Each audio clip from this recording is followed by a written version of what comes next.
Hi friends, welcome to my KSY inform YouTube channel. ಯಾರಾದರೂ ನನ್ನ ಚಾನಲ್ನ ಸಬ್ಸ್ಕ್ರೈಬ್ ಮಾಡಿದೆ ನೋಡ್ತಾ ಇದ್ದರೆ ಪ್ಲೀಸ್ ಒಂದು ಸಬ್ಸ್ಕ್ರೈಬ್ ಮಾಡ್ಕೊಳ್ಳಿ. ಇವತ್ತಿನ ಬೆಳಗಿನ ತಿಂಡಿಗೆ ಸ್ಪೆಷಲ್ ಕರ್ನಾಟಕದ ಬಿಸಿಬೇಳೆ ಬಾತ್. ಇದನ್ನು ಮಾಡೋದಕ್ಕೆ 1 ಕಪ್ ಆಗುವಷ್ಟು ಬೆಳ್ತಿಗೆ ಅಕ್ಕಿ ಹಾಗೆ 1 ಕಪ್ ಆಗುವಷ್ಟು ತೊಗರಿಬೇಳೆನ ನೀಟಾಗಿ ತೊಳೆದು ಒಂದು ಕುಕ್ಕರ್ನಲ್ಲಿ ಹಾಕ್ಕೊಬೇಕು. ಅದಕ್ಕೆ ಯಾವ ತರಕಾರಿ ನಿಮಗಿಷ್ಟ ಅದನ್ನೆಲ್ಲನೂ ಸೇರಿಸ್ಕೊಳ್ಳಿ, ಸಣ್ಣದಾಗಿ ಕಟ್ ಮಾಡಿಬಿಟ್ಟು ಸೇರಿಸ್ಕೊಳ್ಳಿ. ಅದಕ್ಕೆ ಬೇಯೋದಕ್ಕೆ ಬೇಕಾಗುವಷ್ಟು ನೀರನ್ನ ಹಾಕಿ 1 ಟೀ ಸ್ಪೂನ್ ಆಗುವಷ್ಟು ತೆಂಗಿನ ಎಣ್ಣೆ, ರುಚಿಗೆ ಬೇಕಾದಷ್ಟು ಉಪ್ಪನ್ನ ಹಾಕಿ ಕುಕ್ಕರ್ ವಿಷಲ್ನ ಮುಚ್ಚಿಬಿಟ್ಟು 1-2 ವಿಷಲ್ ಕೂಗಿಸ್ಕೊಳ್ಳಿ.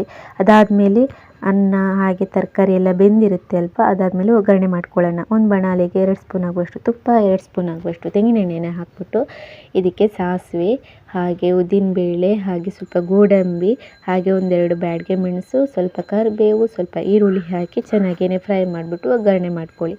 ಅದಕ್ಕೆ ಇವಾಗ ನೀವು ಒಂದು 3 ಟೀ ಸ್ಪೂನ್ ಆಗುವಷ್ಟು ಹುಣಸೆ ಹಣ್ಣಿನ ರಸನ ಇದಕ್ಕೆ ಸೇರಿಸ್ಕೊಳ್ಳಿ. ಅದಾದಮೇಲೆ 1-2 ಟೀ ಸ್ಪೂನ್ ಆಗುವಷ್ಟು ಬಿಸಿಬೇಳೆ ಬಾತ್ ಪೌಡರ್ ಮಾಡಿರ್ತೀವಿ ಅಲ್ವ ನಾವು, ಅದನ್ನು ನಾವು ಇದಕ್ಕೆ ಹಾಕ್ಕೊಬೇಕು.